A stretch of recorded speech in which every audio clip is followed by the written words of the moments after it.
Hi. Hi, how are you? Good, good. Oh, this movie, this was something, you know?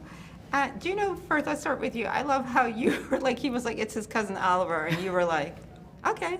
Whereas somebody else might have been like, who? He doesn't have a cousin. You were just like, sure, whatever, you know what I mean? Everything, talk about that, because somebody else, like I said, would have dove in, and how did you feel like just playing someone who's a part of all this madness?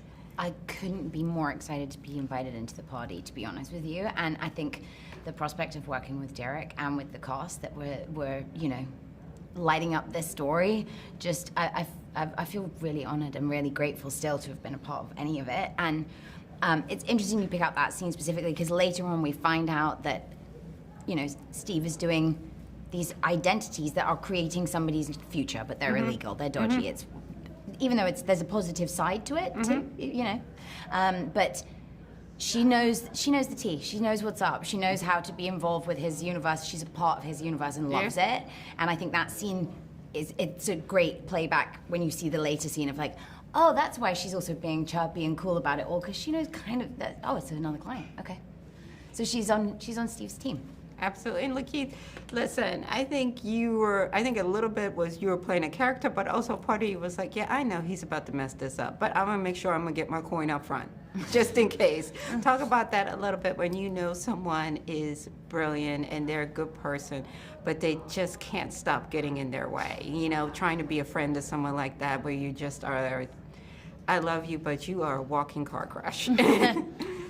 You know, I learned when I was younger that you can't really judge that much, you know. My brother is someone I love a lot, and he's just a very deep thinker. And I think sometimes when you're a deep thinker, it can be a blessing and a curse because you consider too many elements. And we're not really designed to take on all of that stimuli at once. And so sometimes I have to like help me get each other out of our heads so we can be more balanced. See, like that right now, all the distractions, that can cause like, you know, you to, and then in a way, the thought has always put humans in their own way. We think our way out of so much happiness and so much harmony because we just keep thinking about things that don't matter. Like, why are you wearing black or purple or green and you should be wearing red? I like red. It's like, it doesn't really matter, right? But we just think our way. And so this character in this movie reminded me of so many people in my family, and many times I've had to be that person that was a grounding totem for them, and they've had to be that for me. So I know both sides of that. So I was like, yeah, I know a brother like this, a friend like this. Absolutely. And what is your takeaway, you know, from someone like Jeff? Because he's a good person that just felt he had no other choice. He's not, you know, he's not out there trying to just take people out just to take him out, but he just felt there were no other options. So what would be you guys' takeaway? I mean, I think it comes from a place of him not thinking he's enough at the beginning, right? For the people that he loves the most in front of him. And I think when you feel that you're not enough for people, that it leads to desperate decisions. And they're never the right ones, are they? They're never, it's like the quick fix, and that's never gonna be a long-lasting security.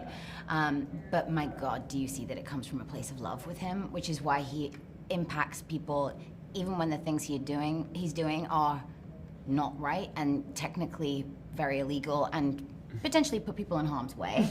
It's actually, people enjoy the experience with him, bizarrely. And, you know, for the movie to end with the real Lee talking about how her children didn't have a bad thing to say about him was so impactful for me.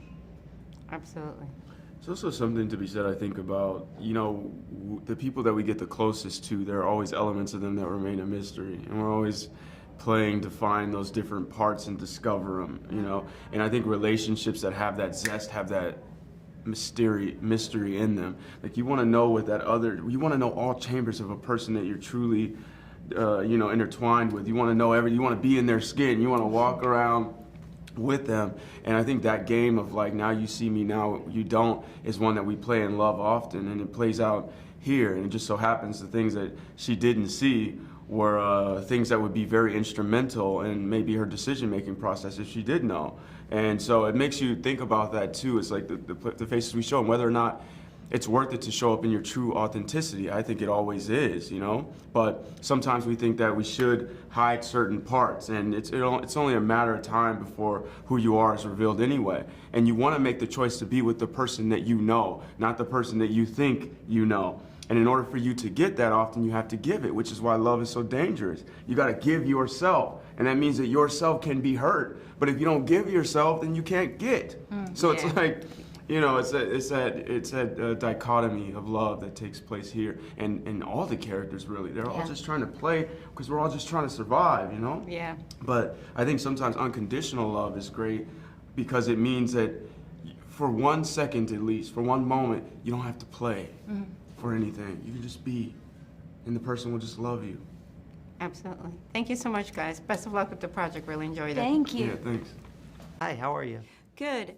Talk a little bit, how do you approach writing this? And I mean, just the overall, how do you approach it? Because, you know, you have a real life scenario. You want to make it entertaining, but at the same time, you don't want to like glamorize, hey, if you're struggling in life, go and start robbing places.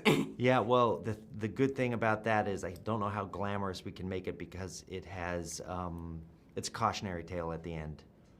Spoiler alert, Jeff is in prison. And so that's how I approached it, though, is I talked to Jeff on the phone, the real person. You know, to me, I approached it just as an investigator, and I probably spent like 400 hours with Jeff over the past 4.5 years. I've also tried to communicate with anyone in his life that would talk to me. There was a moment where I didn't know what the tone of the film was going to be. I didn't know if I was going to make a movie like Taxi Driver or something about this criminal. But there was a moment when I talked to Lee Wainscott, who was his girlfriend at the time, and I had no idea what to expect from her when I talked to her. I didn't know if she was going to be angry at him, but when I talked to her, she just talked about him as the love of her life, really, and that the 6 months she had with him were the jewel of her whole life, and that she felt so bad that she had to betray him. And I looked at the way she spoke with grace, also the pastor of the church, Ron Smith. They spoke with such grace about Jeff that I figured, you know, I asked Pastor Ron, I asked him about the Bible. He said the Old Testament's all about judgment, the New Testament's about grace, and that in his life and in his preaching, he errs on the side of grace. And I thought that society had judged Jeff pretty harshly. You know, he's serving 45 years for his crimes. Yeah. So I felt that as a filmmaker, I could maybe approach him with a little bit of that grace. I think the other thing too is, you know, I think the overall question is, can good people do bad things? But I also feel like he was trying, and I feel like society failed him a little bit. So here he is, he's a veteran, he's served, and you know, the cliche is thank you for your service, but are we really thanking them for their service? Like, what could have been done to help stop the bleeding before he felt so desperate? Do you think there's a conversation there to be had? Because I agree with you, like what he did wasn't right, but I'm thinking on a scale of 1 to 10, 45 years seems to be. It's a long time. It's a long time compared to what some other people get for real heinous crimes. It's a long time. I'm not one to determine how much he should or shouldn't get. I don't put myself in that position, but I do think that, you know, I could never make a movie about a serial killer or so many other people. I could make the movie about Jeff because I understood that his heart was in the right place. That when he offered kids that he put into the freezer his jacket, which is a real story, you know, we didn't make that up.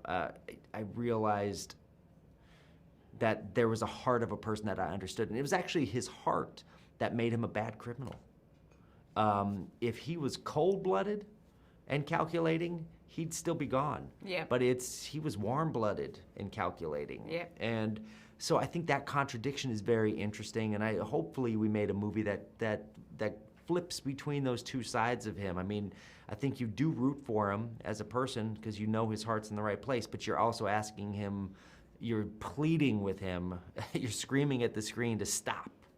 You know, don't do this. So that's why I wanted to make the movie, because it's complicated that way.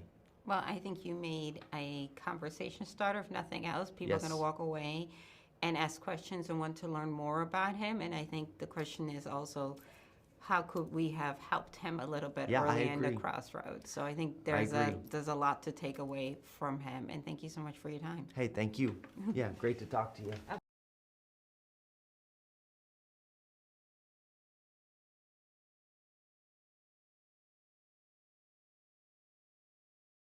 Yeah, great to talk to you.